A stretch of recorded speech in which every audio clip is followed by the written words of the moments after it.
ಓಂ ಶಾಂತಿ. ಇಂದಿನ ದಿನಾಂಕ 11/11/2025. ಪ್ರಾರ್ಥ ಮುರುಳಿ. ಬಾಪ್ ದಾದಾ ಮಧುಬನ. ಮಧುರ ಮಕ್ಕಳೇ, ನೀವು ಹೃದಯದಿಂದ ಬಾಬಾ ಬಾಬಾ ಎಂದು ಹೇಳಿರಿ. ಆಗ ಖುಷಿಯಲ್ಲಿ ರೋಮಾಂಚನವಾಗಿ ಬಿಡುತ್ತದೆ. ಖುಷಿಯಲ್ಲಿದ್ದಾಗ ಮಾಯಾಜೀತರಾಗಿ ಬಿಡುತ್ತೀರಿ. ಮಕ್ಕಳಿಗೆ ಯಾವ ಒಂದು ಮಾತಿನಲ್ಲಿ ಪರಿಶ್ರಮವೆನಿಸುತ್ತದೆ, ಆದರೆ ಖುಷಿ ಮತ್ತು ನೆನಪಿಗೆ ಅದೇ ಆಧಾರವಾಗಿದೆ. ಉತ್ತರ: ಆತ್ಮ ಅಭಿಮಾನಿಯಾಗುವುದರಲ್ಲಿಯೇ ಪರಿಶ್ರಮವೆನಿಸುತ್ತದೆ. ಆದರೆ ಇದರಿಂದಲೇ ಖುಷಿಯ ನಶೆ ಏರುತ್ತದೆ. ಮಧುರ ತಂದೆಯ ನೆನಪು ಬರುತ್ತದೆ. ಮಾಯೆಯು ನಿಮ್ಮನ್ನು ದೇಹಾಭಿಮಾನದಲ್ಲಿ ತರುತ್ತಿರುತ್ತದೆ. ಶಕ್ತಿಶಾಲಿಯೊಂದಿಗೆ ತಾನೂ ಶಕ್ತಿಶಾಲಿಯಾಗಿ ಹೋರಾಡುತ್ತದೆ. ಆದರೆ ಇದರಲ್ಲಿ ತಬ್ಬಿಬ್ಬಾಗಬೇಡಿ. ತಂದೆಯು ಹೇಳುತ್ತಾರೆ, ಮಕ್ಕಳೇ, ಮಾಯೆಯ ಬಿರುಗಾಳಿಗೆ ಹೆದರಬೇಡಿ. ಕೇವಲ ಕರ್ಮೇಂದ್ರಿಯಗಳಿಂದ ಯಾವುದೇ ವಿಕರ್ಮ ಮಾಡಬೇಡಿ. ಓಂ ಶಾಂತಿ. ಆತ್ಮಿಕ ತಂದೆಯು ಆತ್ಮಿಕ ಮಕ್ಕಳಿಗೆ ತಿಳಿಸುತ್ತಿದ್ದಾರೆ ಹಾಗೂ ಶಿಕ್ಷಣ ಕೊಡುತ್ತಿದ್ದಾರೆ, ಓದಿಸುತ್ತಿದ್ದಾರೆ. ಮಕ್ಕಳಿಗೆ ತಿಳಿದಿದೆ, ಓದಿಸುವಂತಹ ತಂದೆಯು ಸದಾ ದೇಹಿ ಅಭಿಮಾನಿಯಾಗಿದ್ದಾರೆ. ಅವರು ನಿರಾಕಾರನಾಗಿದ್ದಾರೆ. ದೇಹವನ್ನು ತೆಗೆದುಕೊಳ್ಳುವುದೇ ಇಲ್ಲ, ಪುನರ್ಜನ್ಮದಲ್ಲಿ ಬರುವುದಿಲ್ಲ. ತಂದೆಯು ತಿಳಿಸುತ್ತಾರೆ, ನೀವು ಮಕ್ಕಳು ನನ್ನ ಹಾಗೆ ತಮ್ಮನ್ನು ಆತ್ಮನೆಂದು ತಿಳಿಯಿರಿ. ನಾನು ಪರಮಪಿತನಾಗಿದ್ದೇನೆ. ಪರಮಪಿತನಿಗೆ ದೇಹವಿರುವುದಿಲ್ಲ. ಅವರನ್ನು ದೇಹಿ ಅಭಿಮಾನಿ ಎಂದು ಹೇಳುವುದಿಲ್ಲ. ತಂದೆಯು ನಿರಾಕಾರನಾಗಿದ್ದಾರೆ. ತಿಳಿಸುತ್ತಾರೆ, ನನಗೆ ನನ್ನದೇ ಆದ ದೇಹವಿಲ್ಲ. ನಿಮಗಾದರೆ ದೇಹವು ಸಿಗುತ್ತಾ ಬಂದಿದೆ.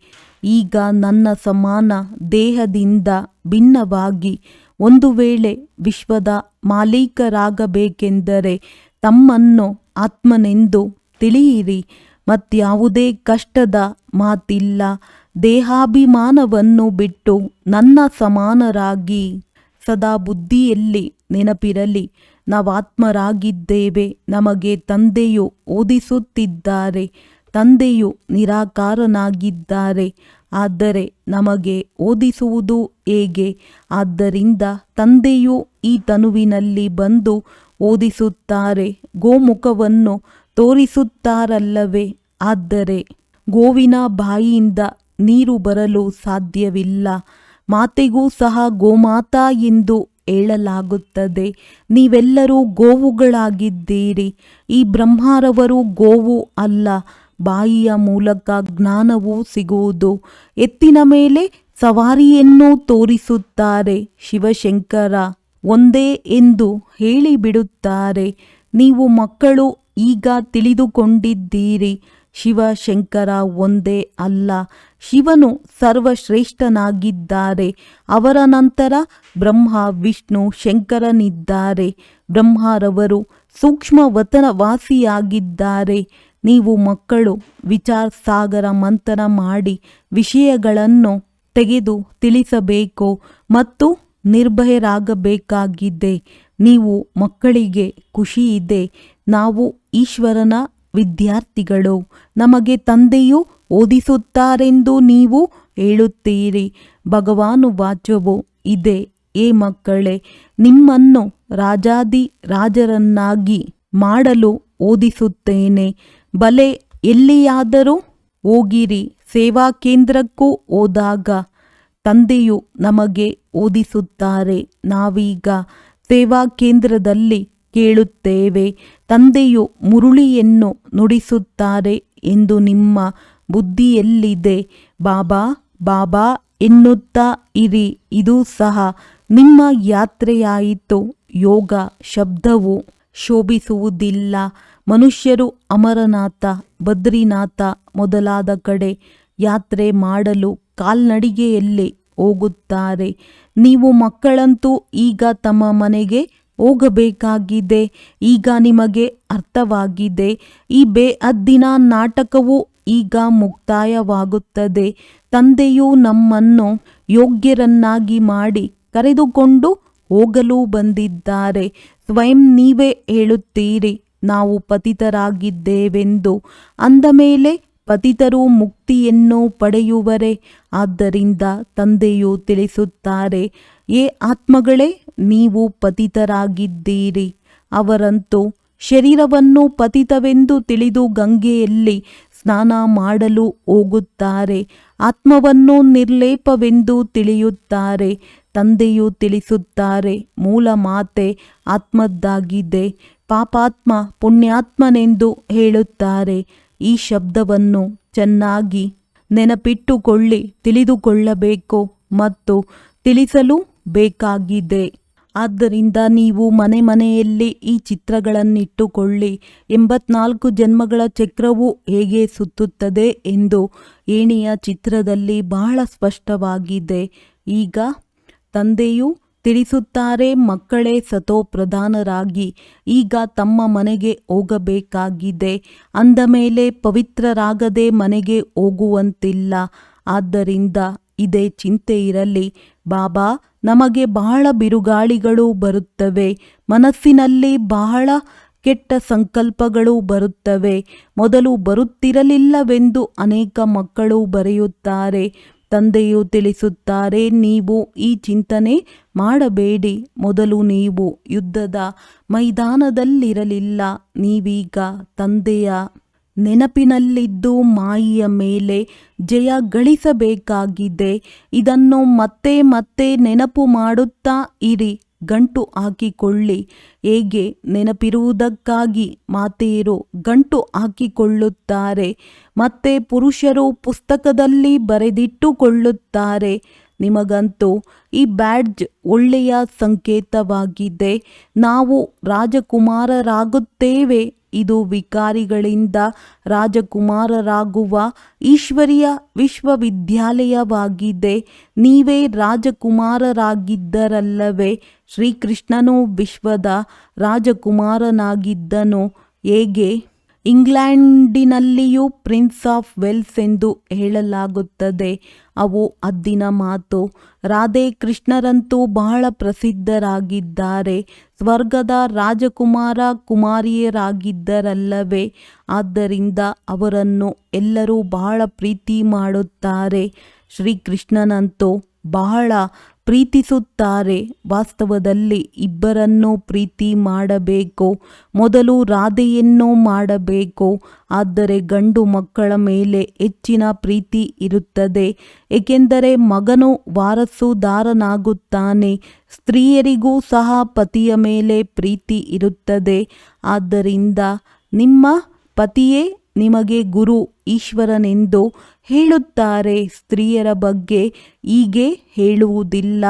ಸತ್ಯಯುಗದಲ್ಲಂತೂ ಮಾತೆಯರಿಗೆ ಮಹಿಮೆ ಇರುತ್ತದೆ. ಮೊದಲು ಲಕ್ಷ್ಮಿ, ನಂತರ ನಾರಾಯಣ. ಜಗದಂಬೆಗೂ ಸಹ ಎಷ್ಟೊಂದು ಮಾನ್ಯತೆ ಕೊಡುತ್ತಾರೆ.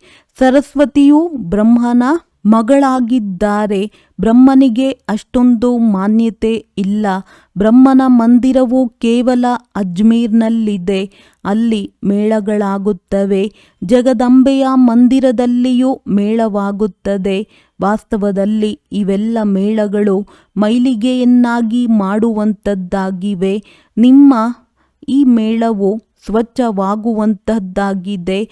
ಸ್ವಚ್ಛವಾಗುವುದಕ್ಕಾಗಿ ನೀವು ಸ್ವಚ್ಛ ತಂದೆಯನ್ನು ನೆನಪು ಮಾಡಬೇಕಾಗಿದೆ. ನೀರಿನಿಂದ ನಿಮ್ಮ ಪಾಪ ನಾಶವಾಗುವುದಿಲ್ಲ. ಗೀತೆಯಲ್ಲಿಯೂ ಮನ್ಮನಾಭವ ಎಂದು ಭಗವಾನುವಾಚವಿದೆ.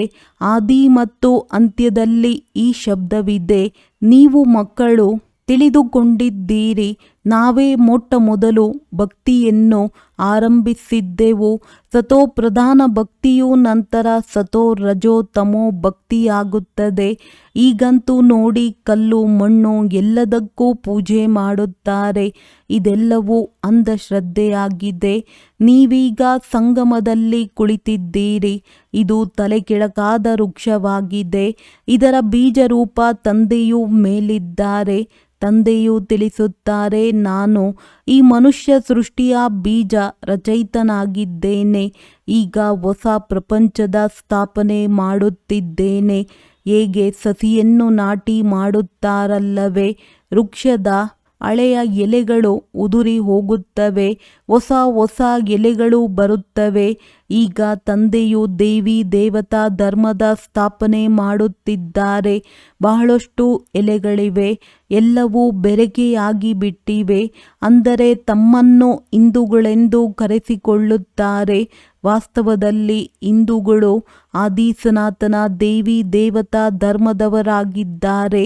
ವಾಸ್ತವದಲ್ಲಿ ಹಿಂದೂಸ್ತಾನದ ಹೆಸರೇ ಆಗಿದೆ ಭಾರತ. ಇಲ್ಲಿ ದೇವತೆಗಳಿರುತ್ತಿದ್ದರು. ಮತ್ಯಾವುದೇ ದೇಶದ ಹೆಸರು ಬದಲಾಗುವುದಿಲ್ಲ. ಕೇವಲ ಭಾರತದ ಹೆಸರನ್ನು ಬದಲಾಯಿಸಿದ್ದಾರೆ. ಹಿಂದೂಸ್ತಾನವೆಂದು ಹೇಳುತ್ತಾರೆ. ನಮ್ಮ ಧರ್ಮವು ಜಪಾನಿ ಅಥವಾ ಚೀನಿಯಾಗಿದೆ ಎಂದು ಬೌದ್ಧರು ಹೇಳುವುದಿಲ್ಲ. ನಾವು ಬೌದ್ಧ ಧರ್ಮದವರೆಂದೇ ಅವರು ಹೇಳಿಕೊಳ್ಳುತ್ತಾರೆ.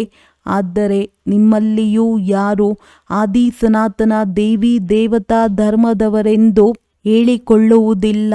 ಒಂದು ವೇಳೆ ಯಾರಾದರೂ ಹೇಳಿದರೂ ಸಹ ನೀವು ತಿಳಿಸಿ, ಆ ಧರ್ಮವನ್ನು ಯಾವಾಗ ಮತ್ತು ಯಾರು ಸ್ಥಾಪನೆ ಮಾಡಿದರು. ಇದಕ್ಕೆ ಅವರು ಏನೂ ಹೇಳುವುದಿಲ್ಲ. ಏಕೆಂದರೆ ಕಲ್ಪದ ಆಯಸ್ಸನ್ನೇ ಬಹಳ ಉದ್ದಗಲ ಮಾಡಿಬಿಟ್ಟಿದ್ದಾರೆ. ಇದಕ್ಕೆ ಅಜ್ಞಾನ ಅಂಧಕಾರವೆಂದು ಹೇಳಲಾಗುತ್ತದೆ. ಒಂದನೆಯದಾಗಿ, ಮೊದಲು ತಮ್ಮ ಧರ್ಮ ಗೊತ್ತಿಲ್ಲ. ಎರಡನೆಯದಾಗಿ, ಲಕ್ಷ್ಮೀನಾರಾಯಣ ರಾಜ್ಯವನ್ನೇ ಬಹಳ ದೂರ ತೆಗೆದುಕೊಂಡು ಹೋಗಿದ್ದಾರೆ. ಆದ್ದರಿಂದ ಘೋರ ಅಂಧಕಾರವೆಂದು ಹೇಳಲಾಗುತ್ತದೆ. ಜ್ಞಾನ ಮತ್ತು ಅಜ್ಞಾನದಲ್ಲಿ ಎಷ್ಟೊಂದು ಅಂತರವಿದೆ. ಜ್ಞಾನಸಾಗರನು ಒಬ್ಬರೇ ಶಿವತಂದೆಯಾಗಿದ್ದಾರೆ. ಅದರಿಂದ ಕೇವಲ ಒಂದು ಲೋಟದಷ್ಟನ್ನು ಕೊಡುತ್ತಾರೆ. ಎಲ್ಲರಿಗೆ ಇದನ್ನೇ ತಿಳಿಸಿ ಶಿವತಂದೆಯನ್ನು ನೆನಪು ಮಾಡಿದರೆ ವಿಕರ್ಮಗಳು ವಿನಾಶವಾಗುತ್ತವೆ. ಇದು ಕೇವಲ ಒಂದು ಬೊಗಸೆ ನೀರಾಯಿತಲ್ಲವೇ. ಕೆಲವರಂತೂ ಸ್ನಾನ ಮಾಡುತ್ತಾರೆ, ಇನ್ನು ಕೆಲವರು ಗಡಿಗೆಯನ್ನು ತುಂಬಿಸಿಕೊಂಡು ಹೋಗುತ್ತಾರೆ. ಕೆಲವರು ಚಿಕ್ಕ ಚಿಕ್ಕ ಲೋಟದಷ್ಟನ್ನು ತೆಗೆದುಕೊಂಡು ಹೋಗುತ್ತಾರೆ. ನಿತ್ಯವೂ ಒಂದೊಂದು ಹನಿಯನ್ನು ಮಡಿಕೆಯಲ್ಲಿ ಹಾಕಿ ಅದನ್ನು ಜ್ಞಾನ ಜಲವೆಂದು ಕುಡಿಯುತ್ತಾರೆ. ವಿದೇಶದಲ್ಲಿಯೂ ವೈಷ್ಣವರು ಗಂಗಾ ಜಲವನ್ನು ಗಡಿಗೆಯಲ್ಲಿ ತುಂಬಿಸಿಕೊಂಡು ಹೋಗುತ್ತಾರೆ, ಮತ್ತೆ ತರಿಸಿಕೊಳ್ಳುತ್ತಿರುತ್ತಾರೆ. ಈ ನೀರೆಲ್ಲವೂ ಪರ್ವತಗಳಿಂದಲೇ ಬರುತ್ತವೆ. ಮೇಲಿನಿಂದಲೂ ನೀರು ಬೀಳುತ್ತದೆ. ಇತ್ತೀಚೆಗೆ ನೋಡಿ, 100 ಅಂತಸ್ತುಗಳ ಕಟ್ಟಡಗಳನ್ನು ಕಟ್ಟಿಸುತ್ತಾರೆ. ಸತ್ಯುಗದಲ್ಲಿ ಈ ರೀತಿ ಇರುವುದಿಲ್ಲ. ಅಲ್ಲಿ ನಿಮಗೆ ಬಹಳಷ್ಟು ಜಮೀನು ಇರುತ್ತದೆ. ಅದರ ಮಾತೇ ಕೇಳಬೇಡಿ. ಇಲ್ಲಿ ನೋಡಿ, ಇರುವುದಕ್ಕಾಗಿ ಸ್ಥಳವೇ ಇಲ್ಲ. ಆದ್ದರಿಂದ ಇಷ್ಟೊಂದು ಅಂತಸ್ತುಗಳವರೆಗೆ ಕಟ್ಟಿಸುತ್ತಾರೆ. ಸತ್ಯಯುಗದಲ್ಲಿ ಬಹಳಷ್ಟು ದವಸ ಧಾನ್ಯಗಳಿರುತ್ತವೆ. ಹೇಗೆ ಅಮೆರಿಕದಲ್ಲಿ ಬಹಳಷ್ಟು ದವಸ ಧಾನ್ಯಗಳಿದ್ದರೆ ಸುಟ್ಟು ಹಾಕುತ್ತಾರೆ. ಇದು ಮೃತ್ಯು ಲೋಕವಾಗಿದೆ, ಅದು ಅಮರ ಲೋಕವಾಗಿದೆ. ಅರ್ಧ ಕಲ್ಪದವರೆಗೆ ಅಲ್ಲಿ ನೀವು ಸುಖದಲ್ಲಿರುತ್ತೀರಿ. ಕಾಲವು ನಿಮ್ಮನ್ನು ಕಬ್ಬಳಿಸಲು ಸಾಧ್ಯವಿಲ್ಲ. ಇದರ ಮೇಲೆ ಒಂದು ಕಥೆಯೂ ಇದೆ. ಇದು ಬೇಹದ್ದಿನ ಮಾತಾಗಿದೆ. ಬೇಹದ್ದಿನ ಮಾತುಗಳಿಂದ ಮತ್ತೆ ಈ ಚಿಕ್ಕ ಚಿಕ್ಕ ಕಥೆಗಳನ್ನು ಬರೆದಿದ್ದಾರೆ. ಗ್ರಂಥವು ಮೊದಲು ಎಷ್ಟು ಚಿಕ್ಕದಾಗಿತ್ತು, ಈಗ ದೊಡ್ಡದಾಗಿ ಮಾಡಿಬಿಟ್ಟಿದ್ದಾರೆ. ಶಿವತಂದೆಯು ಎಷ್ಟು ಸೂಕ್ಷ್ಮ ಬಿಂದುವಾಗಿದ್ದಾರೆ. ಅವರ ಸಂಕೇತವಾಗಿ ಎಷ್ಟು ದೊಡ್ಡ ಪ್ರತಿಮೆಯನ್ನು ಮಾಡಿಬಿಟ್ಟಿದ್ದಾರೆ. ಬುದ್ಧನ ಚಿತ್ರ, ಪಾಂಡವರ ಚಿತ್ರಗಳನ್ನು ಬಹಳ ದೊಡ್ಡದಾಗಿ ಮಾಡಿಸಿದ್ದಾರೆ. ಆದರೆ ಇಷ್ಟು ದೊಡ್ಡ ರೂಪದಲ್ಲಿ ಯಾರೂ ಇರುವುದಿಲ್ಲ. ಈಗ ನೀವು ಮಕ್ಕಳು ಈ ಗುರಿ ದೇಹದ ಚಿತ್ರವನ್ನು ಮನೆಯಲ್ಲಿಯೂ ಇಟ್ಟುಕೊಳ್ಳಬೇಕು. ನಾವು ಈ ರೀತಿಯಾಗುತ್ತೇವೆ. ಮತ್ತೆ ಅಳುವುದೇಕೆ? ಯಾರು ಅಳುವರೋ ಅವರು ಕಳೆದುಕೊಳ್ಳುವರು. ದೇಹಾಭಿಮಾನದಲ್ಲಿ ಬಂದು ಬಿಡುತ್ತಾರೆ. ನೀವು ಮಕ್ಕಳಂತೂ ಆತ್ಮ ಅಭಿಮಾನಿಯಾಗಬೇಕಾಗಿದೆ. ಇದರಲ್ಲಿಯೇ ಪರಿಶ್ರಮವಾಗುತ್ತದೆ. ಆತ್ಮ ಅಭಿಮಾನಿಯಾಗುವುದರಿಂದಲೇ ಖುಷಿಯ ನಶೆ ಏರುತ್ತದೆ. ಮಧುರ ತಂದೆಯ ನೆನಪು ಬರುತ್ತದೆ. ತಂದೆಯಿಂದ ನಾವು ಸ್ವರ್ಗದ ಆಸ್ತಿಯನ್ನು ತೆಗೆದುಕೊಳ್ಳುತ್ತಿದ್ದೇವೆ. ತಂದೆಯು ನಮಗೆ ಈ ಭಾಗ್ಯಶಾಲಿ ರಥದಲ್ಲಿ ಬಂದು ಓದಿಸುತ್ತಾರೆ. ದಿನರಾತ್ರಿ ಬಾಬಾ ಬಾಬಾ ಎಂದು ನೆನಪು ಮಾಡುತ್ತಾ ಇರಿ. ನೀವು ಅರ್ಧಕಲ್ಪದ ಪ್ರಿಯತಮೆಯರಾಗಿದ್ದೀರಿ. ಭಕ್ತರು ಭಗವಂತನನ್ನು ನೆನಪು ಮಾಡುತ್ತಾರೆ. ಭಕ್ತರು ಅನೇಕರಿದ್ದಾರೆ. ಜ್ಞಾನದಲ್ಲಿ ಎಲ್ಲರೂ ಒಬ್ಬ ತಂದೆಯನ್ನು ನೆನಪು ಮಾಡುತ್ತೀರಿ. ಅವರೇ ಎಲ್ಲರ ತಂದೆಯಾಗಿದ್ದಾರೆ. ಜ್ಞಾನಸಾಗರ ತಂದೆಯು ನಮಗೆ ಓದಿಸುತ್ತಿದ್ದಾರೆ. ಅಂದಾಗ ನೀವು ಮಕ್ಕಳಿಗೆ ರೋಮಾಂಚನವಾಗಬೇಕು. ಮಾಯೆಯ ಬಿರುಗಾಳಿಗಳಂತೂ ಬಂದೇ ಬರುತ್ತವೆ. ತಂದೆಯು ತಿಳಿಸುತ್ತಾರೆ, ಎಲ್ಲರಿಗಿಂತ ಹೆಚ್ಚಿನ ಬಿರುಗಾಳಿಯು ನನಗೆ ಬ್ರಹ್ಮ ತಂದೆಗೆ ಬರುತ್ತದೆ. ಏಕೆಂದರೆ ನಾನು ಎಲ್ಲರಿಗಿಂತ ಮುಂದೆ ಇದ್ದೇನೆ. ನನ್ನ ಬಳಿ ಬರುತ್ತವೆ. ಆದ್ದರಿಂದಲೇ ಮಕ್ಕಳ ಬಳಿ ಇನ್ನೆಷ್ಟು ಬರಬಹುದು, ಮಕ್ಕಳು ಇನ್ನೆಷ್ಟು ತಬ್ಬಿಬ್ಬಾಗಬಹುದೆಂದು ತಿಳಿದುಕೊಳ್ಳುತ್ತೇನೆ. ಅನೇಕ ಪ್ರಕಾರದ ಬಿರುಗಾಳಿಗಳು ಬರುತ್ತವೆ. ಇವು ಅಜ್ಞಾನ ಕಾಲದಲ್ಲಿ ಎಂದೂ ಬರುತ್ತಿರಲಿಲ್ಲ. ಅಂಥದ್ದೆಲ್ಲವೂ ಈಗ ಬರುತ್ತದೆ. ಮೊದಲು ನನಗೆ ಬರಬೇಕು. ಇಲ್ಲದಿದ್ದರೆ ನಾನು ಅದರ ಬಗ್ಗೆ ಮಕ್ಕಳಿಗೆ ಹೇಗೆ ತಿಳಿಸಲಿ? ನಾನು ಮೊಟ್ಟ ಮೊದಲಿಗೆ ಇದ್ದೇನೆ. ಶಕ್ತಿಶಾಲಿಯಾಗಿರುವುದರಿಂದ ಮಾಯೆಯೂ ಸಹ ಶಕ್ತಿಶಾಲಿಯಾಗಿ ಹೋರಾಡುತ್ತದೆ. ಮಲ್ಲ ಯುದ್ಧದಲ್ಲಿ ಎಲ್ಲರೂ ಒಂದೇ ರೀತಿ ಇರುವುದಿಲ್ಲ. ಪ್ರಥಮ, ಮಧ್ಯಮ, ತೃತೀಯ ದರ್ಜೆಗಳಿರುತ್ತವೆ. ಅಂದಾಗ ತಂದೆಯ ಬಳಿ ಎಲ್ಲರಿಗಿಂತ ಹೆಚ್ಚಿನ ಬಿರುಗಾಳಿಗಳು ಬರುತ್ತವೆ. ಆದ್ದರಿಂದಲೇ ತಂದೆಯು ಬ್ರಹ್ಮ ತಿಳಿಸುತ್ತಾರೆ, ಮಕ್ಕಳೇ, ಈ ಬಿರುಗಾಳಿಗಳಿಗೆ ಹೆದರಬೇಡಿ. ಕೇವಲ ಕರ್ಮೇಂದ್ರಿಯಗಳಿಂದ ಯಾವುದೇ ವಿಕರ್ಮ ಮಾಡಬೇಡಿ. ಜ್ಞಾನದಲ್ಲಿ ಬಂದಿದ್ದೇವೆ ಅಂದ ಮೇಲೆ ಇದೆಲ್ಲವೂ ಏಕೆ ಆಗುತ್ತಿದೆ? ಇದಕ್ಕಿಂತಲೂ ಜ್ಞಾನವನ್ನು ತೆಗೆದುಕೊಳ್ಳದೇ ಇದ್ದಿದ್ದರೆ ಚೆನ್ನಾಗಿರುತ್ತಿತ್ತು. ಸಂಕಲ್ಪವೇ ಬರುತ್ತಿರಲಿಲ್ಲವೆಂದು ಕೆಲವರು ಹೇಳುತ್ತಾರೆ. ಅರೆ, ಇದು ಯುದ್ಧವಲ್ಲವೇ? ಸ್ತ್ರೀಯ ಸನ್ಮುಖದಲ್ಲಿದ್ದರೂ ಸಹ ಪವಿತ್ರ ದೃಷ್ಟಿ ಇರಲು ಶಿವತಂದೆಯ ಮಕ್ಕಳು ನಾವು ಸಹೋದರರಾಗಿದ್ದೇವೆ ಮತ್ತು ಪ್ರಜಾಪಿತ ಬ್ರಹ್ಮನ ಸಂತಾನರಾಗಿರುವ ಕಾರಣ ಸಹೋದರಿಯರಾದೆವೆಂದು ತಿಳಿಯಿರಿ. ಮತ್ತೆ ವಿಕಾರವೆಲ್ಲಿಂದ ಬರುವುದು? ಬ್ರಾಹ್ಮಣರು ಶಿಕೆಗೆ ಸಮಾನರಾಗಿದ್ದೀರಿ. ಶಿಕೆಗೆ ಸಮಾನರಾಗಿರುವ ಬ್ರಾಹ್ಮಣರೇ ನಂತರ ದೇವತೆಗಳಾಗುತ್ತೀರಿ. ಅಂದಾಗ ನಾವು ಸಹೋದರಿಯರಾಗಿದ್ದೇವೆ. ಒಬ್ಬ ತಂದೆಯ ಮಕ್ಕಳು ಕುಮಾರ ಕುಮಾರಿಯರಾಗಿದ್ದೇವೆಂದು ತಿಳಿಯಿರಿ.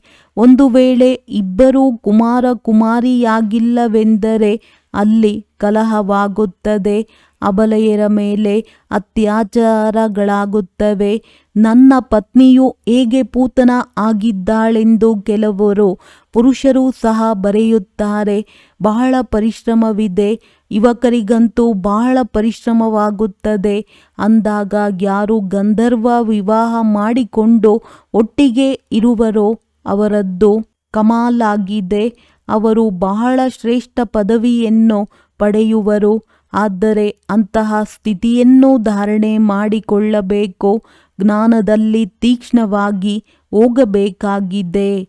ಒಳ್ಳೆಯದು. ಮಧುರಾತಿ ಮಧುರ ಅಗಲಿ ಹೋಗಿ ಮರಳಿ ಸಿಕ್ಕಿರುವ ಮಕ್ಕಳ ಪ್ರತಿ ಮಾತ್ಪಿತಾ ಬಾಪ್ದಾದಾರವರ ನೆನಪು, ಪ್ರೀತಿ ಹಾಗೂ ಸುಪ್ರಭಾತ. ಆತ್ಮಿಕ ಮಕ್ಕಳಿಗೆ ಆತ್ಮಿಕ ತಂದೆಯ ನಮಸ್ತೆ. ಧಾರಣೆಗಾಗಿ ಮುಖ್ಯ ಸಾರ: ಮಾಯೆಯ ಬಿರುಗಾಳಿಗಳಿಗೆ ಹೆದರಬಾರದು ಅಥವಾ ತಬ್ಬಿಬ್ಬಾಗಬಾರದು. ಕೇವಲ ಗಮನವಿರಲಿ. ಕರ್ಮೇಂದ್ರಿಯಗಳಿಂದ ಯಾವುದೇ ವಿಕರ್ಮವಾಗದಿರಲಿ. ಜ್ಞಾನಸಾಗರ ತಂದೆಯು ನಮಗೆ ಓದಿಸುತ್ತಾರೆ. ಇದೇ ಖುಷಿಯಲ್ಲಿರಬೇಕಾಗಿದೆ. ಸತೋಪ್ರಧಾನರಾಗಲು ಆತ್ಮ ಅಭಿಮಾನಿಯಾಗುವ ಪರಿಶ್ರಮ ಪಡಬೇಕಾಗಿದೆ. ಜ್ಞಾನದ ವಿಚಾರ ಸಾಗರ ಮಂಥನ ಮಾಡಬೇಕು. ನೆನಪಿನ ಯಾತ್ರೆಯಲ್ಲಿರಬೇಕಾಗಿದೆ. ವರದಾನ: ಶುಭ ಚಿಂತನೆಯ ಮೂಲಕ ಜ್ಞಾನ ಸಾಗರನಲ್ಲಿ ಸಮಾವೇಶವಾಗುವಂತಹ ಅತೀಂದ್ರಿಯ ಸುಖದ ಅನುಭವಿ ಭವ. ಹೇಗೆ ಸಾಗರದ ಒಳಗೆ ಇರುವಂತಹ ಜೀವಜಂತು ಸಾಗರದಲ್ಲಿಯೇ ಸಮಾವೇಶವಾಗಿರುತ್ತವೆ, ಹೊರಗಡೆ ಬರಲು ಇಚ್ಛೆ ಪಡುವುದಿಲ್ಲ. ಮೀನು ಸಹ ನೀರಿನ ಒಳಗೆ ಇರುವುದು. ಸಾಗರ ಅಥವಾ ನೀರೇ ಅದರ ಸಂಸಾರವಾಗಿದೆ. ಅದೇ ರೀತಿ ತಾವು ಮಕ್ಕಳು ಸಹ ಶುಭ ಚಿಂತನೆಯ ಮೂಲಕ ಜ್ಞಾನ ಸಾಗರ ತಂದೆಯಲ್ಲಿ ಸಮಾವೇಶವಾಗಿರಿ. ಎಲ್ಲಿಯವರೆಗೆ ಸಾಗರದಲ್ಲಿ ಸಮಾವೇಶವಾಗುವ ಅನುಭವ ಮಾಡುವುದಿಲ್ಲ, ಅಲ್ಲಿಯವರೆಗೆ ಅತೀಂದ್ರಿಯ ಸುಖದ ಉಯ್ಯಾಲೆಯಲ್ಲಿ ತೂಗಾಡುವ, ಸದಾ ಹರ್ಷಿತರಾಗಿರುವ ಅನುಭವ ಮಾಡಲು ಸಾಧ್ಯವಿಲ್ಲ. ಅದಕ್ಕಾಗಿ ಸ್ವಯಂವನ್ನು ಏಕಾಂತವಾಸಿ ಮಾಡಿಕೊಳ್ಳಿ. ಅರ್ಥಾತ್ ಸರ್ವ ಆಕರ್ಷಣೆಯ ವೈಬ್ರೇಷನ್ಗಳಿಂದ ಅಂತರ್ಮುಖಿಗಳಾಗಿ. ಸ್ಲೋಗನ್: ತಮ್ಮ ಮುಖ ಲಕ್ಷಣವನ್ನು ಈ ರೀತಿ ನಡೆದಾಡುವ, ತಿರುಗಾಡುವ ಮ್ಯೂಸಿಯಂ ಮಾಡಿಕೊಳ್ಳಿ. ಯಾವುದರಲ್ಲಿ ತಂದೆ ಬಿಂದು ಕಂಡುಬರಬೇಕೋ. ಅವ್ಯಕ್ತ ಸೂಚನೆ: ಅಶರೀರಿ ಅಥವಾ ವಿದೇಹಿ ಸ್ಥಿತಿಯ ಅಭ್ಯಾಸ ಹೆಚ್ಚಿಸಿ.